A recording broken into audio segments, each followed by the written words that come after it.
আজি আকৌ এটা ৰেচিপি লৈ আহিছোঁ। ডাঙৰ ক'লা কচুটো কেনেকৈনো ভাজি খাওঁ, মই কেনেকৈ বনাওঁ তাৰে আপোনালোকক ৰেচিপিটো দেখাওঁ বুলি ভাবিলোঁ। এইফালে কেৰাহীত তেল গৰম কৰি নহৰু আদা এইখিনি দি পেলাই ভালদৰে লৰাই ল'লোঁ আৰু লগতে এটা মই বিলাহীও দি দিছোঁ। বিলাহী দি ভালদৰে লৰাই ইয়াতে নিমখ হালধি সোৱাদ অনুযায়ী দি দিম আৰু ভালকৈ এইখিনি মিলাই দিব। অলপ ইফাল সিফাল কৰি দিলেই হ'ল আৰু বিলাহীখিনি, আৰু অকণমান সময় ঢাকি থ'ব সিজালে।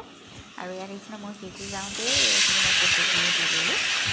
আৰু এই কচুবিধ খাই বহুতেই ভাল লাগে, বনাব জানিলে কিন্তু খাই বহুত ভাল লাগে। আৰু এতিয়া মই সোৱাদ অনুযায়ী আৰু অকণমান নিমখ দি দিছোঁ। প্ৰথম দিছিলোঁ কম হ'ব বুলি, আৰু অকণমান দি দিছোঁ নিমখ।